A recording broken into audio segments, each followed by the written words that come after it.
L'Office espagnol de tourisme présente Sud Radio, la France à découvrir, Christophe Gicquel. Et aujourd'hui, depuis la France à découvrir, nous faisons un saut au-dessus des Pyrénées. Nous allons partir pour un voyage totalement inattendu chez nos voisins et amis espagnols. Un périple réellement méconnu, insolite, et que nous allons vivre ensemble ce soir comme un véritable road movie. Car connaissez-vous la Via de la Plata? Non, bien sûr. Alors, imaginez comme la route 66 aux États-Unis, une route mythique, historique, sans péage, de près de 1000 km qui file entre Séville et Gijón, à travers l'Espagne du sud au nord, en traversant 4 régions et 7 provinces. Une route fabuleuse, pleine de surprises, hors des sentiers battus pour celles et ceux qui aiment les grands espaces, le patrimoine, l'histoire, l'insolite et la culture. Alors attention, à l'écoute de cette émission, vous risquez de tomber amoureux de ce voyage, pas comme les autres, que nous propose l'Office de tourisme espagnol et ses représentants les plus aficionados de cette incroyable Via de la Plata. Ah, c'est magnifique. Ah, on est bien là. Castagnette, guitare. Et nous accueillons ce soir Maria José Gomez, directrice de l'Office espagnol de tourisme à Paris, Ivan Galland, qui est professeur agrégé d'espagnol à Sorbonne Paris-Nord et docteur en études hispaniques, et Antonio Cortés, qui ne va pas tarder à nous rejoindre, qui est consultant gastronomique. Mesdames, bonjour. Bonjour. Comment allez-vous en ce soirée du dimanche ? Buenas tardes. Ah, ben voilà, c'est ce que nous attendions. Alors, nous allons parler de cette Via de la Plata. Alors, je vous avoue humblement que je ne connaissais pas avant qu'on en parle et qu'on prépare cette émission. C'est une route qu'on pourrait traduire par la route de l'argent, mais on verra que c'est pas exactement le terme. Elle fait à peu près entre 800 et 1000 km entre Séville en Andalousie et Gijón sur la côte nord, sur la Costa Verde. En marche, ça représente à 40 à 45 jours de marche si on veut la faire à pied. Et puis surtout, elle croise le chemin de Saint-Jacques-de-Compostelle. On peut la faire en moto, on peut la faire en vélo, on peut la faire à cheval, on peut la faire en camping-car, on peut la faire de toutes sortes de façons, mais surtout elle a un intérêt incroyable sur le plan des paysages, de la culture, de la gastronomie, de l'histoire. Et qu'est-ce que c'est que cette route de la Plata, Maria? La route de la Plata, c'est notre histoire. C'est un couloir, un corridor naturel qui est situé à l'ouest de la péninsule. Elle longe la frontière avec le Portugal, pas loin. Et comment on y accède de France, nous? Par une autoroute? On peut y aller en prenant depuis la frontière basque. Oui. On peut prendre la route de Castille et on arrive jusqu'à Salamanca. D'accord. Et là, on peut choisir ou bien remonter jusqu'à Gijón, donc on fait un petit morceau, ou descendre jusqu'à Séville, donc on fait un autre morceau. Et sinon, on peut aller en avion à Séville, louer une voiture et faire toute la route. Et ce que vous nous conseillez, Maria, bien sûr, c'est de la faire dans sa plus grande longueur, le plus possible. Oui, mais c'est vrai qu'il faut prévoir un petit peu de temps parce qu'elle est longue. Oui. Mais elle est géniale, cette route. Ben oui, mais il faut s'arrêter à des très intéressants endroits. Bien sûr. Alors vous, Ivan, qui êtes docteur en études hispaniques, donc une spécialiste, comment se fait-il qu'on l'appelle la route de l'argent, alors que ça ne veut pas dire ça, en fait? Non, alors en fait, littéralement, donc vous l'avez dit, c'est chemin de l'argent, mais elle n'a jamais servi à transporter ce métal. Plata, ça vient d'un terme arabe, balata, qui veut dire chemin pavé, donc ça fait référence bien sûr à la route, au chemin romain.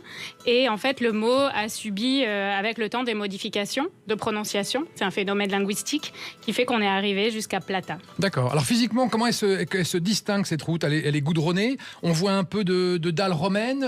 Comment ça se passe? Elle est toujours goudronnée en fait, on peut toujours rouler. Au début, c'était une voie romaine pour communiquer les troupes romaines depuis la Méditerranée jusqu'au nord. D'accord. Et donc, il reste encore pas mal de morceaux qui sont dallés. D'accord. Mais maintenant, la route, c'est une autoroute. C'est la route A66, justement, elle s'appelle comme ça. Incroyable, comme la fameuse route 66 aux États-Unis. Elle est gratuite, l'autoroute chez vous, elle est en Espagne? Elle est gratuite. Elle est pas comme la route 66 des États-Unis. La route des États-Unis, c'est pas une autoroute. Si, c'est une autoroute. D'accord. Mais il faut sortir de l'autoroute pour aller dans les villes. Alors, Ivan, pourquoi on dit que c'est une route mythique? On dit que c'est une route historique. On dit que c'est une route qui a un intérêt culturel. Pourquoi on dit ça? Parce que si on suit cette route, on va avoir un condensé d'histoire de l'Espagne, vraiment toutes les périodes. Donc le chemin romain, à la base entre Mérida et Astorga, puis ensuite donc de prolongement au sud de Mérida à Séville et au nord de Astorga à Gijón, donc chemin romain, avec des bornes miliaires, ce genre de choses. C'est quoi des bornes miliaires? C'est des sortes de grosses pierres un peu cylindriques. C'était pour indiquer la distance. En chiffres romains, c'est marqué dessus? Ça, j'avoue que je pense que... Sans doute. Oui, oui. Et ensuite, au moment de la reconquête, ça a été un chemin emprunté à la fois par les Arabes et les chrétiens. Les chrétiens de l'époque de Al-Andalus prenaient ce chemin pour rejoindre Saint-Jacques-de-Compostelle. Et ensuite, au moment de la colonisation espagnole en Amérique, du XVIe au XVIIIe siècle, il y avait en théorie un seul port au monde qui était capable de... Enfin, un seul port au monde dans lequel arrivaient les marchandises qui venaient de ce qu'on appelait les Indes, c'était Séville. D'accord. Et donc Séville, à l'époque, recevait toutes les marchandises qui venaient des Indes et ensuite la route était utilisée pour faire remonter justement ces marchandises, ces richesses, ces produits en Espagne. D'accord. Alors Maria, qu'est-ce qu'on voit comme paysage quand on traverse cette route? On voit quoi? Des déserts, on voit des montagnes, on voit la mer, qu'est-ce qu'on voit? Des lacs, des forêts? Il faut déjà voir que ce que c'est le centre de l'Espagne, de la péninsule, c'est un plateau. Un plateau qui est assez élevé. Madrid, par exemple, il est à presque 900 mètres sur le niveau de la mer. Donc la Via de la Plata, c'était une façon de traverser de sud vers le nord, d'une façon assez facile pour les chevaux, pour les personnes qui allaient à pied, parce qu'il ne fallait pas traverser les 2000 mètres qui sont juste au milieu du plateau. Il y a des chaînes, des sierras.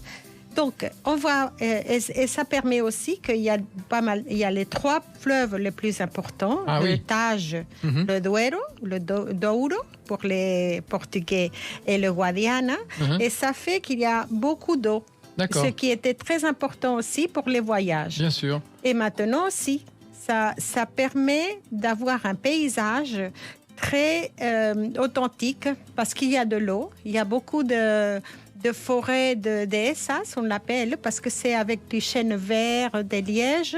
Et c'est... Essas en espagnol, c'est chêne. Hein? Chêne, il y a 2 chênes. Les chênes français, que les feuilles tombent en hiver, et les chênes noirs. Avec un langage avec un feuillage persistant. Les chênes noirs, ce qui s'appelle las encinas, qui ne perdent pas les feuilles en hiver. D'accord. Et donc, c'est plutôt un paysage de chênes noirs. Alors vous, Maria, qui connaissez bien cette route, est-ce qu'il y a des endroits, des choses qui vous frappent, que vous aimez bien retrouver, des paysages notamment? Ce qui est sur les paysages, c'est où on peut voir, par exemple, les taureaux en pleine liberté. D'accord. On traverse un moment des endroits où il y a des taureaux en pleine liberté. Dans beaucoup d'endroits, on peut les voir. Juste au milieu, dans l'Estrémadure, que ça veut dire... après le Douro, après le Duero. D'accord. Et là, il y a beaucoup de dehesas où on peut voir les taureaux qui sont en liberté, les noirs. Taureaux de combat, hein. Oui, voilà. Et c'est quelle ville, vers quelle ville tout ça, les taureaux de combat? Vers Salamanca, la Sierra de Salamanca. D'accord, donc là on ne s'arrête pas en voiture, on continue, il ne faut pas s'arrêter. On pourrait s'arrêter pour les voir. Oui, mais pas trop. Il ne faut pas essayer de grimper sur les... Pas du tout. Mais bon. Et Ivan, pourquoi cette route est finalement assez méconnue des touristes? Et jusqu'à présent, moi qui suis un grand spécialiste du tourisme dans le monde et de l'Espagne, je n'en avais pas entendu parler. Qu'est-ce qui se passe? C'est vrai qu'en France, on connaît plutôt bien l'Espagne. Il existe des récits de voyage en Espagne depuis des siècles. Les premiers guides existent circulent en France depuis le premier tiers du 19e siècle. Au fur et à mesure, le tourisme s'est démocratisé grâce à plein de produits culturels qui ont mis l'Espagne à l'honneur. Par exemple, on peut penser à l'opérette de Luis Mariano dans les années 30. Vous allez chanter, non? Un extrait? Non, je ne vais pas vous faire ce plaisir. Dans les années après la guerre aussi, plein de chanteurs espagnols qui mettent l'espagnol à la mode, le cinéma, la télévision. Dans un autre genre, les professeurs d'espagnol. Puisqu'en France, on enseigne l'espagnol depuis 1890. Donc, à travers les cours d'espagnol, on peut donner une image de l'Espagne et donner envie de voyager. Mais pour plein de raisons, il n'y a pas beaucoup de voyageurs français en Espagne qui connaissent l'intérieur des terres, finalement. Les Français, ils connaissent souvent les Pyrénées, l'Andalousie, la Costa Brava. C'est ça. Parce qu'en fait, quand le voyageur voyage en Espagne est devenu à la mode au 19e siècle, l'itinéraire, c'était pas ça. C'était plutôt une entrée par Irún, Vitoria, Burgos, Valladolid, Madrid, Tolède et bien sûr l'Andalousie. Et ensuite, on reprenait un bateau pour remonter vers Valence et Barcelone et rentrer en France. Mais quand même, à l'époque, le but du voyage, c'est vraiment l'Andalousie. Et donc ça, parce que c'était exotique, les traces du passé arabe, et c'est ce que les voyageurs français recherchaient à l'époque, l'orientalisme, tout ça. Et il y a quand même un point commun avec cet itinéraire-là et la Via de la Plata, c'est Séville, dont on va parler, je pense, après. Donc voilà, c'est pour ça que c'est méconnu, et aussi parce que la revalorisation touristique de la Via de la Plata, elle a surtout commencé à la fin du XXe siècle.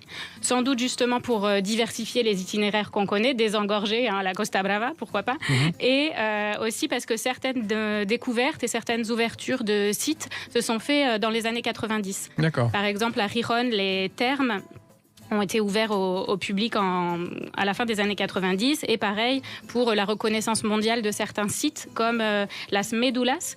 C'est la plus grande exploitation romaine d'or à ciel ouvert. C'est un paysage incroyable, un peu type Grand Canyon. Ça, c'est dans la province de Léon, juste à côté de la Via de la Plata. Et c'est classé patrimoine mondial de l'UNESCO depuis 97. D'accord. Donc voilà. Et les institutions touristiques qui sont bien représentées ici mettent en valeur maintenant cet itinéraire et le patrimoine romain, du coup, mais pas que, qui se trouve sur cette via. Maria, on peut la faire par tronçon, la route. On n'est pas obligé. Enfin, on peut faire 100 km, repartir. Elle est bien balisée, on sait qu'on est dessus? On sait très bien qu'on est dessus, c'est marqué, elle s'appelle comme ça. Ruta ou Via de la Plata? Elle s'appelle maintenant Autovia de la Plata. Autovia de la Plata. Non mais c'est génial. Et de toute façon, il faut penser aussi au climat. Oui. Parce que le climat du nord de l'Espagne et le climat du sud de l'Espagne est très différent. Donc, ça dépend aussi de quelle période de l'année nous allons le meilleur visiter. Moment, c'est maintenant, avril, mai. Le printemps et l'automne, c'est très beau. Ah oui. L'arrière-saison, l'été indien espagnol. L'été, l'hiver pour tout le sud, c'est très bien, c'est génial. L'Andalousie, le sud d'Extrémadure, Séville, au mois de novembre, octobre, novembre, c'est très bien. Ouais. Et par contre, pour les Asturies, il faut plutôt aller en été. Très bien.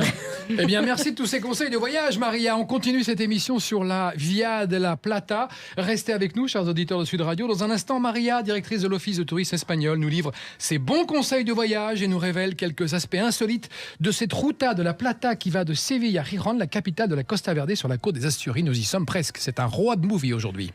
L'Office espagnol de tourisme présente Sud Radio, la France à découvrir. Christophe Gicquel. Mais quelle pêche ce soir dans cette émission. Là, avec l'Espagne et la Ruta de la Plata, nous découvrons cet endroit, enfin cette route incroyable, mythique, que peu de gens connaissent, qui va de Séville jusqu'au nord de l'Espagne. Et nous accueillons Antonio qui nous a rejoint. Bonjour Antonio. Bonjour. Antonio Cortés, vous êtes consultant gastronomique. Alors on a un petit peu parlé avec Maria et Ivan de cette route de la Plata. Et il y a un aspect dont on n'a pas encore parlé, c'est l'aspect gastronomique. Est-ce qu'on est sûr de pouvoir manger sur cette route de la Plata des bons jambons, de bons produits, un bon vin? Oui. Bien sûr, je pense que presque tout le monde qui nous écoute déjà peut-être a goûté notre jambon ou a vu notre vin et ne relationne pas avec nos régions de cette partie d'Espagne. Et la région du jambon, c'est où en Espagne? Le jambon ibérique. Hein. C'est pas exclusif d'Espagne, c'est ibérique, donc c'est tout l'Extrémadure, c'est parallèle au Portugal. D'accord. Donc on est l'épicentre. Et tout ce qui fait frontière avec nous un peu, à l'Ibérique. Aussi le Portugal, bien sûr, le nord d'Andalousie, qui passe pour la Via de la Plata, Séville, Cordoue, un peu de Huelva, bien sûr, non? Et le nord de Salamanca, et à cette, comme a dit Maria, la déesse, la forêt méditerranéenne.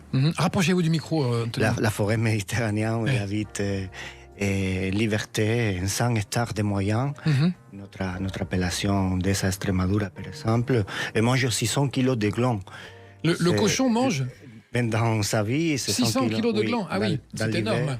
Mais pas en une seule fois, non, au cours de sa vie. C'est pendant l'été. Ah, pendant l'été. Pardon, excusez-moi, pendant l'hiver. Pendant l'hiver, c'est la montanera. D'accord. C'est le procès qui commence. En fait, après le long, c'est le procès d'affinage. C'est 4 ans d'affinage. 4 ans d'affinage. C'est énorme. Ah oui, et comment on reconnaît un jambon ibérico? Il est estampillé, il y a un label, il y a un AOP? Il a un label, il a des dénominations d'origine.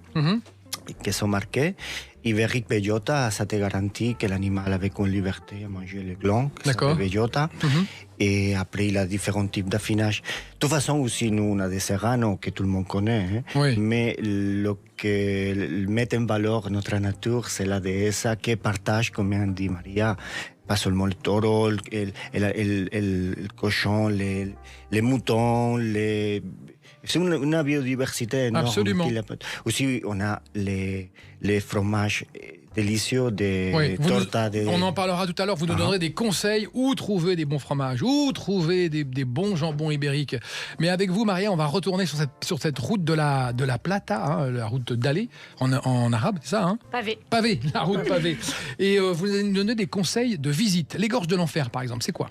Les gorges de l'enfer, c'est près de Plasencia et c'est une balade. C'est une balade à faire. À pied? Et c'est une balade à faire à pied. Donc on pose la voiture, on est à côté de quelle ville? On peut déjà Plasencia. visiter Plasencia. Plasencia, C'est une chouette. ville qui vaut le coup. C'est une petite ville où il y a beaucoup de monuments très jolis, dont le Parador, dont on va parler tout à l'heure, Ivan. Et où on peut voir un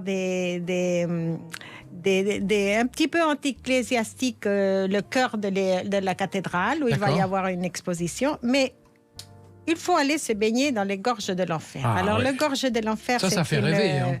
C'est une balade où on a déjà un paysage très, très, très joli sur les dessas et sur les montagnes. Un peu comme des canyons, un peu, non? C'est comme une espèce de toboggan qui descend, et dans chaque toboggan, partie du toboggan, et c'est comme des piscines. D'accord. Des piscines de pierre. Des piscines de pierre rondes. Des retenues d'eau en fait avec la pluie, comme ça. Et c'est des calcaires en fait, ça a coulé de la montagne. C'est du granit. C'est du granit gris, mais qui est très lisse, très lisse, et qui devient comme des piscines, comme si c'était une route de piscine. Ça, c'est une vraie curiosité, ça, c'est intéressant, c'est rigolo. Oui, et c'est froid, l'eau est un peu froide parce qu'on est en montagne. Mais c'est vraiment, ça vaut le coup, c'est très joli. On peut monter aussi avec un âne, avec des ânes. Ah, d'accord. Parce qu'il faut monter un petit peu. Très bonne idée de balade, ça. On loue un âne en bas, on monte. Pour la journée, on descend avec l'âne. Et on peut pique-niquer en haut, on peut se baigner. Ça, je note, je prends, je réserve. Voilà. Alors, un âne, les gorges de l'enfer, très bien. Et ça, comme c'est frais, parce que c'est la sierra, et il ne faut pas le faire en automne. Ah bah non. C'est un peu froid. Ouais. Mais enfin, vous êtes frileux, vous les Espagnols. Nous, ça va, on peut y aller avec des peaux de bêtes, on a ce qu'il faut. Ivan, Italica, c'est aussi une curiosité intéressante, ça. C'est quoi? C'est une ville? Alors, c'est à 10 km à peine de Séville. En fait, c'est la première ville romaine connue, dont le nom, vous l'avez compris, ça vient d'Italie. Et en fait, aujourd'hui, c'est un superbe site archéologique où on peut voir un amphithéâtre, des thermes, des mosaïques. Il y a une grande partie de la ville romaine qui n'a pas encore été fouillée et qui demeure depuis des siècles enfouie sous le village voisin de Santi Ponce. Mais peut-être que vous avez vu Italica à l'écran, par exemple dans la série Game of Thrones. Bien sûr. L'Espagne a servi à beaucoup de décors à cette série incroyable. L'Espagne, il y a d'autres pays, bien sûr, la Croatie, l'Irlande, Malte, voilà. Mais en Espagne, c'est vrai qu'il y a plusieurs endroits, et sur la Via de la Plata, il n'y a pas uniquement Italica. Il y a par exemple dans la province de Cáceres, le château de Trujillo, qui dans la série est la maison ancestrale des Lannister, si vous connaissez. Le parc naturel de Los Barruecos, où a lieu une bataille emblématique de la série. Le château de Safra, qui est devenu la tour de la joie dans la série où naît Jon Snow. Et à Séville, l'Alcázar, qui est le palais d'Orne, avec les jardins aquatiques. Donc voilà, pour vous dire que c'est bien des lieux qui sont propices à la rêverie, puisqu'ils ont été choisis. Et puis ce sont des lieux magnifiques, somptueux. Enfin, l'Alcázar, c'est magnifique. La première fois que j'ai visité l'Alcázar, on m'a dit, vous savez que c'est là qu'a été tourné Game of Thrones? J'ai dit, oui, d'accord, mais enfin bon, c'est pas le truc le plus non, mais alors maintenant, historique. Ça se développe vraiment beaucoup. C'est ce qu'on appelle le ciné-tourisme. Alors, c'est pas nouveau comme pratique, mais maintenant, c'est vraiment institutionnalisé. Il y a des initiatives privées avec des agences qui organisent des tours pour nous emmener sur les traces de Game of Thrones, ou bien des pages internet de fans qui simplement font la liste, ou encore des pages officielles où on vous explique tous les films et toutes les séries qui ont été tournés à tel endroit. En Andalousie, par exemple, exemple, c'est assez bien développé. Il y a une page internet qui s'appelle Andalucía Destino de Cine, où on voit et on apprend que à Séville a aussi été tourné Laurence d'Arabie et un épisode de Star Wars. D'accord. Et Antonio, si je veux ramener de l'huile d'olive, est-ce que j'en trouve de la très très bonne sur la route de la Plata? Bien sûr, on touche deux provinces, ou deux régions principales dans la production mondiale, comme c'est Andalousie, comme c'est Extremadura. Andalousie, la première avec Jaén, ne touche pas directement la Via de la Plata, mais oui, à travers toute l'Extremadura, on trouve un paysage très méditerranéen, avec les chênes, avec les oliviers. Quelle région, après quelle ville? Donnez-nous des points de repère de ville. Dans le sud, qui touche Cordoba, il y a l'aceite, l'huile d'olive de Monterrubio. Et après, un autre paysage différent, parce qu'il y a des petites montagnes au nord d'Extremadura. On a Sierra de Gata, c'est l'appellation de Gata de l'huile d'olive, aussi très particulière, différentes variétés. Mais dans toute la région, on trouve de l'huile d'olive. C'est traditionnel chez nous que les gens ont ces oliviers qui amènent pour le faire. D'accord. Donc déjà, dans le coffre, j'ai déjà 2 jambons, 10 litres de l'huile d'olive. Qu'est-ce que je peux ramener d'autre? Il y a quelque chose d'autre. Ah, allez-y, mais peut-être Antonio pourra en parler, mais qui est plus facile à rapporter que l'huile d'olive, c'est le pimentón de la Vera. Ah bah alors, qu'est-ce que le pimentón de la Vera, vous nous faites rêver, là. Qu'est-ce que c'est que ça? Je sais pas si c'est des piments, en fait, qui ont été rapportés à l'époque par les conquistadores espagnols, qui ensuite se sont acclimatés dans la région d'Extrémadure, et c'est réduit en poudre. C'est piquant ou pas, et on peut s'en servir pour faire des marinades, par exemple. Ça a un goût un peu fumé. D'accord. Vous n'êtes pas marié avec un Espagnol, vous? Si Marié, non. On sent la culture espagnole quand même, dont vous êtes imprégné. Maria, est-ce que cette route 66, on peut la faire à moto, comme aux États-Unis, la route 66 Oui. Et justement, l'association des mairies qui longe la route de la Plata, ils ont fait un passeport moto. Que l'on peut tamponner dans les établissements qui participent. Et il y a des réductions pour ceux qui font la route à la Plata en moto. Et après, tous les ans, ils font un tirage au sort pour dans des établissements pour avoir un week-end gratuit. D'accord. Et Mérida, est-ce que c'est une étape, Mérida, qui vaut le coup? Il y a beaucoup de villes... Enfin, tout vaut le coup. Tout le vaut le coup. Il y a des villes incontournables. Incontournables. Comment on dit en espagnol incontournable? C'est difficile. Imprescindible. Imprescindible. Imprescindible. Voilà. Il y a déjà Mérida, qu'on a parlé tout à l'heure, Séville, bien sûr. Il y a Cáceres, et il y a Salamanque, Zamora et Astorga. Parce que c'est des villes, beaucoup d'entre elles sont classées comme patrimoine mondial de l'humanité. Et il faut vraiment s'y arrêter. Donc vos conseils à vous, c'est donc Astorga en descendant? Oui.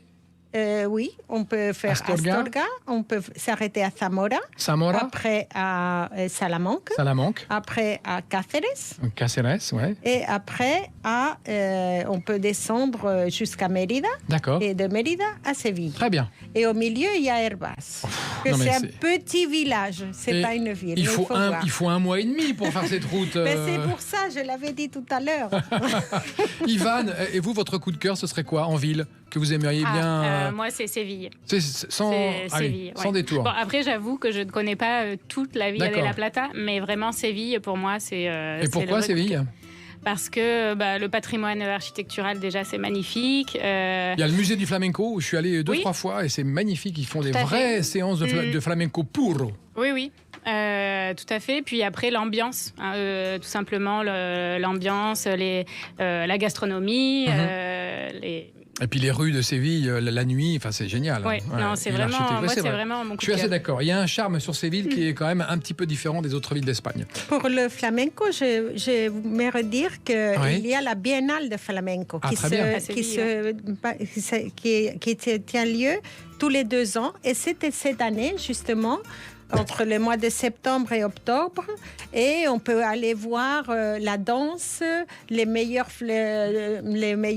cantaors. Ils vont être pendant 2 mois dans les différents théâtres de la ville. Et d'ailleurs, vous nous avez promis, Maria, un petit plat de flamenco en fin d'émission.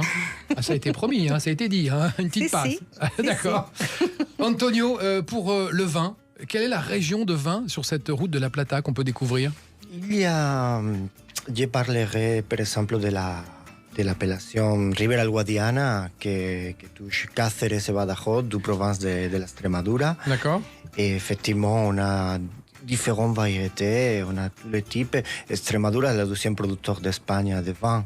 Donc aussi les vignobles sont autour et il y a aussi visiter les caves qui sont magnifiques, mal connues malheureusement. Mais oui, c'est un peu méconnu cette route de la Plata. Mais alors on peut faire un peu de données au tourisme, on peut se balader de cave en cave, rencontrer les vignerons, goûter. Je sais que le paysage est très pur, très authentique, on voit l'horizon, on voit les cultives. Ah oui. Et il y a des pistes magnifiques pour accéder. C'est très accessible pendant toute l'autoroute. Autour, on voit les vignobles. On passe pour Tierra de Barros, que c'est un paysage de terre, couleur terre magnifique. Ah, il aime son Espagne, Antonio. Hein. Vous avez vu quoi il nous fait rêver. Hein. C'est comment il s'appelle le coin, là, Antonio de Veras? Là, par exemple, c'est Tierra de Barros. Tierra de Barros. Et quand, par exemple, la période qui commence la récolte, ça s'appelle la période de la Feria de Zafra. Zafra, c'est une ville aussi qui passe pour la Via de la Plata, que c'est la foire des animaux. C'est quand ça? C'est octobre. D'accord. Et Zafra, c'est la plus vieille d'Europe, du sud d'Europe. C'est magnifique parce on voit tous les animaux agrupés, les beaux chevaux, les moutons, etc. Et après, il y a une festivité énorme. Et c'est à côté de cette partie des vignobles. Après, c'est la fiesta, quoi. Après, fiesta espagnole. Restez avec nous, chers amis de Sud Radio. En tout cas, si vous voulez connaître les bons plans qui jalonnent cette Via de la Plata, qui va de Séville à Gijón. C'est comme ça qu'on prononce. Hein, Dans un instant, on vous en dévoile un peu plus sur cette route et on vous raconte tous les attraits et le charme de cette destination incroyable. L'Office espagnol de tourisme présente Sud Radio, la France à découvrir. Christophe Jiquel. Et la France à découvrir, c'est spécial Espagne à découvrir ce soir avec Maria Gomez, directrice de l'Office espagnol de tourisme à Paris, Ivan Galland, professeur agrégé d'espagnol à Sorbonne Paris-Nord et docteur en études hispaniques, et Antonio Cortés, qui est consultant gastronomique de ces belles régions qu'on traverse sur cette route de la Plata. Maria, combien de régions? 4? 3? 4. Combien de provinces? 4, 5, 5. 5 provinces et 4 régions qu'on traverse en allant comme ça du nord au sud. Quand on arrive à Gijón, est-ce qu'il y a des choses très incontournables à faire à Gijón? Alors, Gijón, c'est un port, hein, c'est le port au nord de l'Espagne. C'est le port, c'est la fin. C'est où partaient, comme a dit Ivan, les bateaux d'Amérique arrivaient à Séville et ils remontaient sur la Via de la Plata, et notamment pour aller dans les Flandres. D'accord. Donc il y a beaucoup de mouvements aussi, de rapports, des traces de Français du nord de la France. Des Flandres, de la Picardie, parce que c'était communiqué. Alors, qu'est-ce qu'il y a à Asturias? Parce que c'est la région où il y a Gijón, c'est la fin. C'est notre Suisse. C'est la Suisse de l'Espagne. C'est la Suisse de l'Espagne, mais avec... C'est vrai? Oui. Parce que c'est verdoyant, parce que c'est... C'est très verdoyant. Il y a aussi les montagnes, la chaîne de Picos d'Europa, où il y a de très bons fromages aussi. Mais avec une différence par rapport à la Suisse, c'est qu'on a 200 plages. Ah, 200 plages quand même. C'est pas mal. Ah bah c'est formidable. C'est même une différence notable. Ivan, oui, allez-y. Non, j'allais dire, pour Gijón, c'est une ville assez importante maintenant qui s'est réinventée. Parce que les Asturies, il y a une grande partie que c'était très industriel. Et ce sont des villes qui ont récupéré leur passé et qui se sont réinventées, modernisées et qui sont très vivantes. Gijón est une ville avec beaucoup d'animation. Comme toutes les villes en Espagne, hein. Oui. Más o menos. Ouais, plus ou moins. Est-ce qu'on peut dire qu'à un moment donné, la route de la Plata croise celle de Saint-Jacques-de-Compostelle? Parce que vous savez que nous, en France, Saint-Jacques-de-Compostelle, c'est un chemin mythique, c'est un chemin emblématique. Ils se croisent à un moment donné? Oui. Et en plus, ils se croisent à Astorga, mais il y a une façon de faire le chemin de Saint-Jacques plus tranquille que si on le faisait par ce qu'on appelle la voie française. D'accord. Et on peut aller déjà à Zamora Et depuis Zamora, on peut rejoindre ce qu'on appelle la Ruta Mozárabe. Et ça fait en 12-15 jours, on peut arriver à Saint-Jacques-de-Compostelle en passant par des paysages beaucoup moins connus, très verdoyants, des forêts, et où il y a des monastères très impressionnants du côté de Orense. Et c'est une autre façon de voir la Via de la Plata, de faire le chemin de Saint-Jacques, mais sans les foules du monde. Et il y a beaucoup, et ça marche comme pour le chemin de Saint-Jacques, avec les auberges de pèlerins. On trouve les pèlerins, on a le carnet des pèlerins, mais d'une voie plus tranquille, où on peut se baigner, où on est au frais. D'accord. Mais il ne faut pas identifier le chemin de Saint-Jacques seulement avec le chemin français. Le chemin de Saint-Jacques pour partir des Tarifs ou des Tanger. Bien sûr, oui, bien sûr, on n'est pas obligé de le... Mais c'est vrai que pour nous, c'est une référence. C'est pour nous donner une petite référence. Ivan, quand on est sur cette route de la Plata, est-ce qu'on a l'impression de traverser les siècles et de voir toutes les civilisations qui se sont croisées? Ah bah oui. Comment, par exemple? Ça commence avec les Romains. Les Romains. Oui. Ah non, même avant, c'était déjà une route. Avant, oui, déjà à l'époque proto-historique, oui, il y avait déjà. Alors, proto-historique, ça veut dire quoi, proto-historique, avant l'histoire. Avant l'histoire. Avant tout, il y avait déjà des gens du temps des Celtes, finalement. C'était une route. Ouais, en fait, c'est los Tartessos. Pour cette région-là. Et oui, donc communiquer par cet axe-là, ensuite les Romains, ensuite les Arabes au moment de la Reconquête. Et ça, forcément, ça se manifeste dans l'architecture, dans des monuments qui sont des synthèses de toutes ces périodes-là, avec des éléments d'architecture romaine, mais aussi de l'architecture mudéjar, tout ça, des fois, dans le même monument. Comme à Zamora, par exemple, c'était une belle ville médiévale, Zamora. Encore avec plein de vestiges. Enfin, il n'y a même plus des vestiges, alors c'est très bien conservé. Zamora, c'est une ville médiévale où il y a beaucoup de belles demeures et il y a aussi beaucoup de couvents. Et ce qui reste très, très authentique à Zamora, c'est la Semaine Sainte, c'est à Pâques. Et donc là, c'est bientôt? C'est bientôt. Et c'est en avril. Et toute la ville y participe. Et c'est avec les tambours.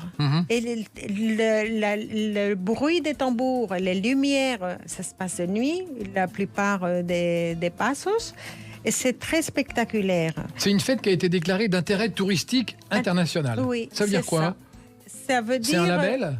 C'est un label que nous avons au tourisme d'Espagne pour quand il y a une de nos fêtes qui est connue partout dans le monde, qui a été répertoriée dans les différents moyens de communication des médias de tout le monde, tous les continents. Alors, on parlait de l'aspect culturel de cette route incroyable, qui fait quand même 800 km. Est-ce qu'il y a d'autres choses à ne pas manquer culturellement sur cette route? Mérida. Il ne faut pas manquer. Mérida, c'est vraiment l'incontournable. Mérida, il ne faut pas manquer. Mérida, c'est la ville romaine. C'était la capitale de la Lusitanie. Et elle est très bien conservée. Très bien conservé l'amphithéâtre, le théâtre. Le théâtre, en été, on peut voir un festival de théâtre classique. Ils organisent aussi ce qu'ils appellent Mérida Lúdica, que c'est un festival où toute la ville se représente. C'est quand? Ça, c'est bientôt aussi? Le Mérida. On retrouvera les informations sur votre site, ne vous inquiétez pas, on va regarder. À Léon, qu'est-ce qu'on peut voir à Léon? Gaudi? Oui. Ah ben voilà, parlez-nous de Gaudi à Léon, Maria. Là, bientôt, il va y avoir l'exposition Gaudi au musée d'Orsay, ici à Paris. Oui. Et tout le monde ne sait pas que Gaudi a 3 œuvres d'architecture qui ne sont pas à Barcelone, qui ne sont pas en Catalogne, et dont 2 sont sur la Ruta de la Plata, à Léon et à Astorga. Et c'est quoi? Ce sont à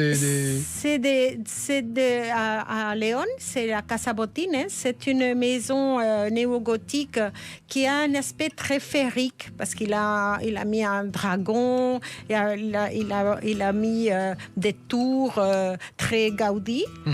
Et à Astorga, il a construit, il a pensé le palais épiscopal. Mais il n'a pas fini. C'est lui qui a pensé. On peut reconnaître surtout à l'intérieur, c'est avec du granit blanc. C'est très, très caractéristique toutes les deux. construction de Gaudi. On le reconnaît bien. Oui, c'est bien. Est-ce qu'il y a d'autres comme ça événements, fêtes culturelles qui se déroulent là, avril, mai, juin, juillet, août, septembre, jusqu'en octobre? Allez, on est fous. Oui. Et à Salamanque, par exemple. Bien sûr. Salamanque, c'est une grande ville. C'est une ville universitaire qui est très... Il y a l'université la plus ancienne d'Espagne.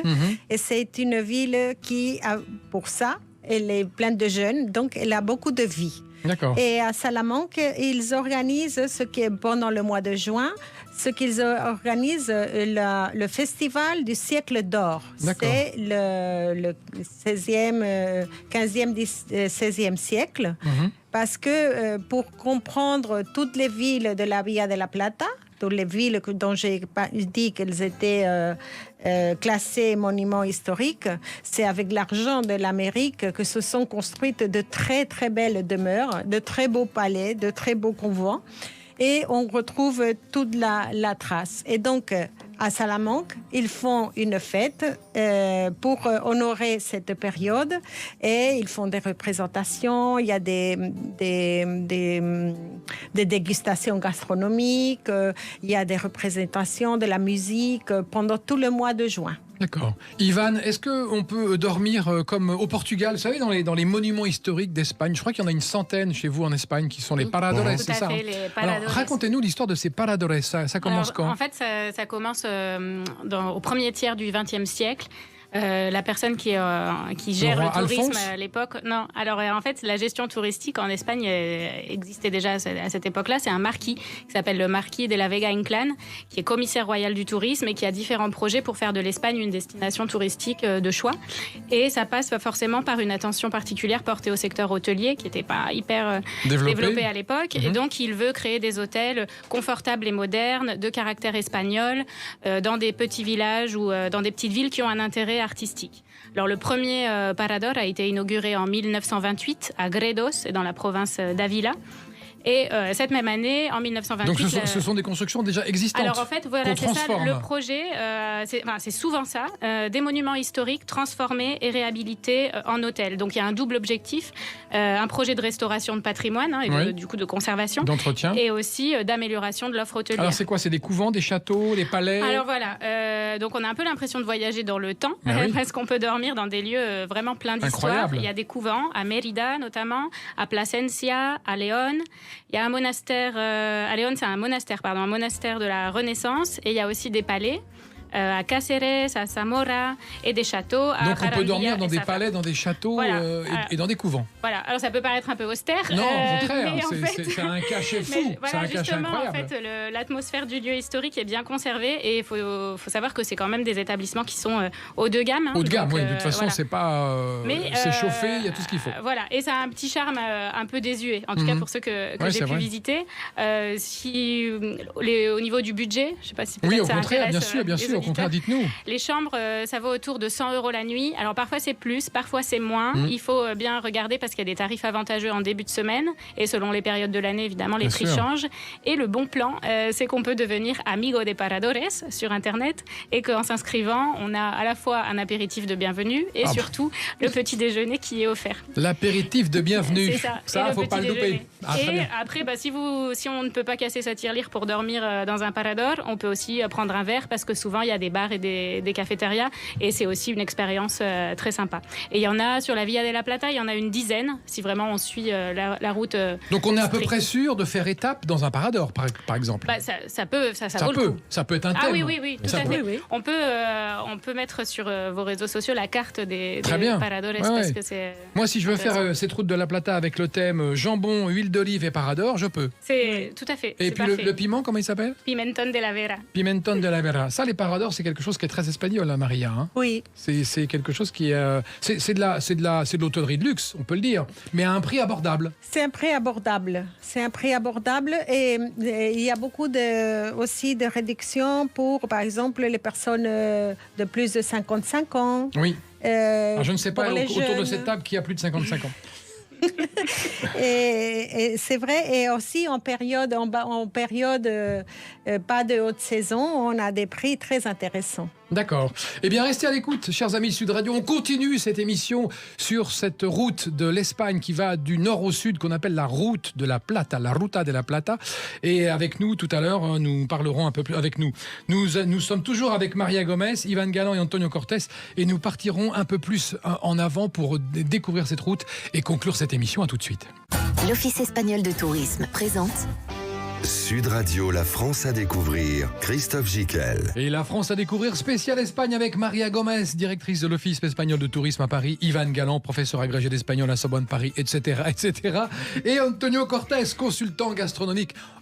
Justement, Antonio, avec vous, est-ce que c'est la bonne période là pour aller découvrir les fleurs de cette belle région d'Espagne? Oui, c'est une bonne idée maintenant. Avril-mai, là, c'est bien. Dans les vallées de Jerte, effectivement. Quelle ville à côté, la plus proche? Plasencia. Plasencia, c'est ça. C'est une très belle ville avec une belle cathédrale. Et autour, il y a les vallées de Jerte, fameux en Espagne et aussi en France. Et ici à Paris, j'ai vu les cerises qui arrivent ici, les picotas del Jerte. C'est un paysage magnifique et que fleurit. C'est une région. En fait, la Ruta de la Plata traverse des régions de terroir. Hein. On traverse des régions gastronomiquement qui comptent pour les Espagnols. Ça, c'est bien. Extremadura a une dimension grande comme Pays-Bas, qui a 20 millions, nous on a 1 million, une extension.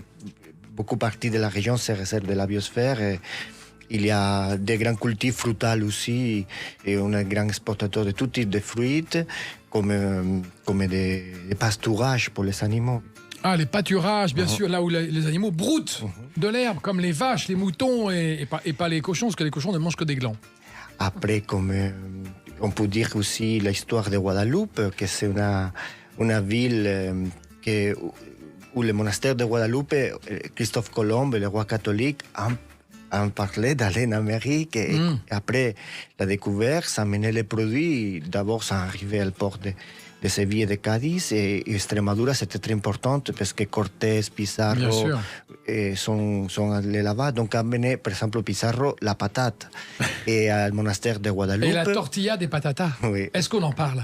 Oui, Guadeloupe, c'est comme l'île française de Guadeloupe. C'est grâce à ce monastère que beaucoup de Guadeloupéens nous écoutent. Oui. Ça les intéresse l'histoire. Effectivement, les premières recettes de la tortilla de patata, que c'est un produit universel maintenant, ça fait là-bas. Quelqu'un, peut-être les mois. L'origine est Guadeloupe. Guadeloupe est la première recette. D'accord. C'est où Guadeloupe, Maria, exactement? C'est à la province de Cáceres. D'accord. Ah oui, à côté de Cáceres. Oui. D'accord. Ça, c'est pareil, c'est un incontournable? C'est un incontournable, absolument. Et où est-ce qu'on marche sur les dalles romaines? On peut marcher sur les dalles aussi dans cette région. C'est une zone, c'est au milieu là, de la Via de la Plata. Il faudrait s'arrêter assez longtemps parce qu'il y a pas. On s'arrêtera, Maria, autant de fois. Il y a pas mal de choses à faire et on peut vraiment marcher sur les dalles, sur les vraies dalles romaines de la voie de la Via de la Plata. Que les Romains ont posées et voilà, sur lesquelles ils ont marché. C'est à côté d'une ville qui s'appelle Caparra et la promenade commence déjà sur la Dehesa d'Extremadura, c'est-à-dire on est entouré de chênes, on peut voir les taureaux, comme j'avais dit. On continue le parcours qui est plat, c'est pas très difficile. Et on arrive à cette ville, au reste romain de la ville de Caparra. Et là, la voie est très très bien conservée. D'accord. Donc on peut marcher sur la voie. Une belle promenade. Est-ce qu'on peut, à un moment donné, emprunter cette route, la Ruta de la Plata, à vélo ?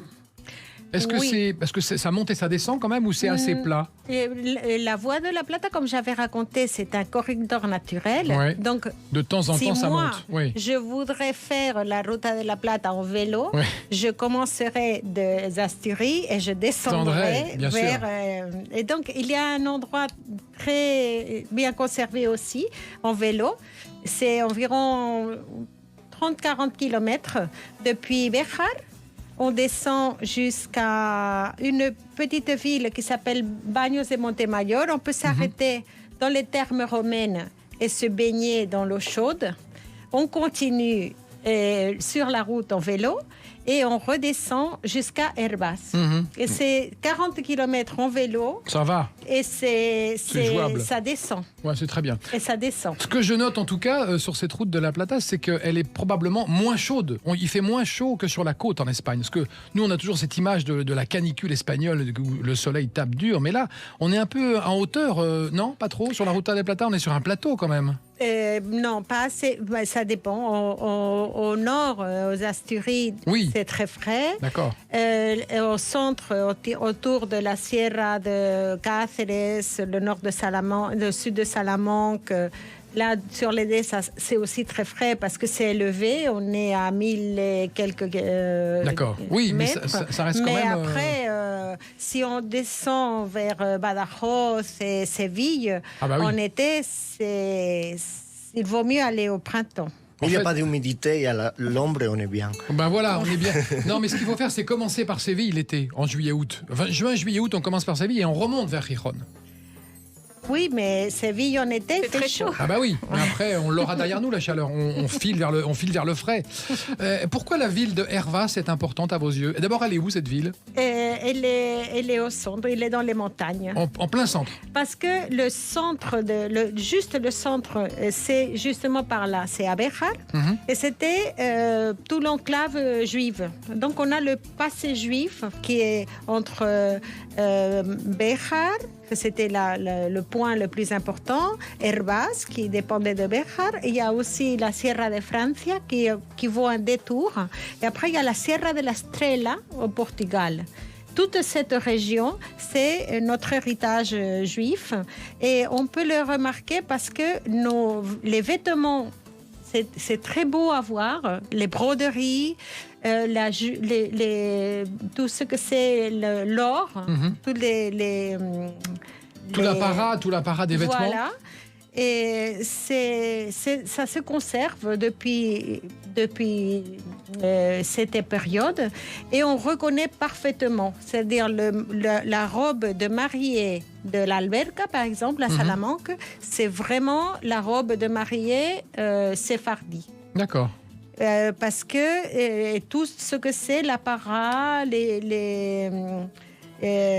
ça se conserve. Alors Hervás, c'est une petite ville où on peut très bien voir cet héritage. Elle est très bien conservée, si bien conservée qu'il y a même des séfardis qui sont retournés et qui commencent à ouvrir des commerces. Des commerces. À Cáceres aussi, il y a une très belle juderia, on l'appelle. Et on voit très bien, on peut très bien distinguer toutes les traces parce que c'était une voie commerciale. Donc, à part les paradores, qu'est-ce qu'il y a d'autre comme type d'hébergement? Il y a des auberges, beaucoup? Il y a quoi comme type d'hébergement le long de cette route?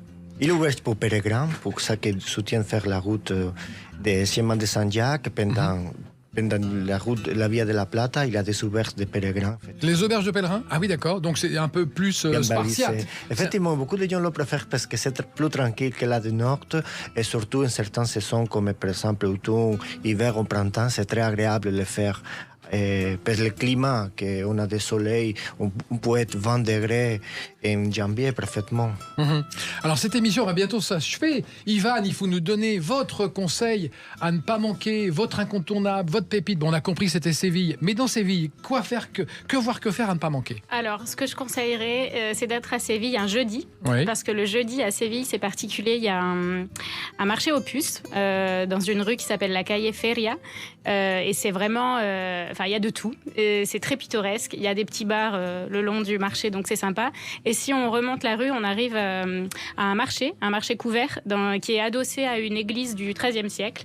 Et on peut manger sur place beaucoup de poissons, poissons frits, ce genre de choses. Et on est vraiment dans un cadre magnifique. Enfin, moi, c'est mon conseil. C'est votre coup de cœur. Voilà. Et votre monument préféré à Séville? Ah, c'est l'Alcazar. L'Alcazar, mais bien pas sûr. pour Game of Thrones. Non, parce que simplement c'est un endroit extraordinaire. Antonio, le long de cette route de la Plata, la chose à ne pas manquer, que voir, que faire. Vraiment, vous avez un ami, vous lui dites, bah tiens, fais ça, va voir ça, ramène ça. Ok, je opte maintenant pour le patrimoine aussi. Je dirais une nuit dans le festival romain de Mérida. Passer sous les étoiles, une œuvre classique dans les théâtres romains. C'est quand ça? C'est pendant 2 mois, c'est pendant juillet et août. C'est un peu comme le Festival d'Avignon en France. D'accord. C'est que chaque soir, presque chaque soir, il y a des œuvres internationales magnifiques. Et sous les étoiles, voir Sophocle, Schilo, les classiques romains. Dans un amphithéâtre? Un théâtre, un théâtre romain de 2000 ans, bien conservé. C'est ouvert, sous la voûte céleste, c'est magnifique. Ouais. Et après, par exemple, finir sous l'Alcazaba arabe de Mérida, là, une belle ambiance. D'accord, donc vous êtes spécialiste gastronomique, vous donnez des conseils de... Est-ce que tout est avec les Romains amenaient beaucoup de choses, bien sûr. Cultiver les vins, etc. Mais surtout, on a bien retenu la leçon sur le jambon ibérique. Hein, c'est un jambon particulier avec un label qu'on reconnaît facilement. Ok, et aussi bien sûr voir la déesse en direct, voir les animaux en liberté dans les pastorats, voir la bellota. La belle vie, la belle campagne espagnole.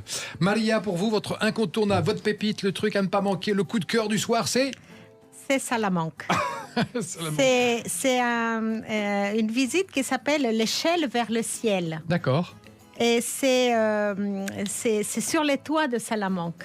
Donc sur les toits des maisons? Sur les toits des maisons. Ah oui. C'est les tours ça commence à la tour de la Clerecía et on va traverser sur les tours. D'accord. On va pouvoir accéder aux tribunes, on peut voir un rétable baroque, mais tout ça d'en haut.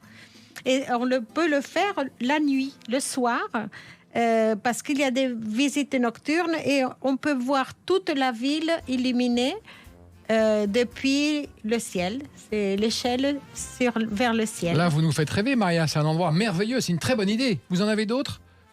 Oui. Vous connaissez tellement ça par cœur. À Séville, il y a quelque chose qui est différent, que c'est plus technologique. Il y a un tourisme, on pourrait dire, digital. D'accord.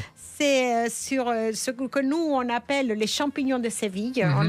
On le parle comme ça, on dit la seta de Séville. C'est comme une espèce de toiture, comme celle des Halles. Oui, en bois qui est ondulé comme ça. Et là, en haut des champignons, il y a une salle immersive qui s'appelle le Sentiment Séville. On dirait qu'on est en train de survoler la ville, mais on entre dans les maisons. Il y a aussi toute l'odeur. Il y a les différentes odeurs, les différentes bruits. Senteurs, oui, ambiance de la ville. Voilà, et c'est une expérience qui est technologique, digitale. Mais c'est très bien, mais on va la faire. On ira à Séville. C'est très intéressant parce qu'on a une image... très immersive de la ville. On commence de toute façon cette Ruta de la Plata par Séville et on remonte jusqu'à Gijón. Merci d'avoir participé à cette émission, de nous avoir fait découvrir cette route incroyable. Merci Maria Gomez, merci Ivan Galan, merci Antonio Cortés et toutes les informations et les renseignements, vous les retrouvez sur notre site et le site de tourisme espagnol qui est spain.info. Bravo. Merci à tous, bonne soirée et à la semaine prochaine. Gracias. Sud Radio, la France à découvrir. Christophe Gicquel. Avec l'Office espagnol de tourisme.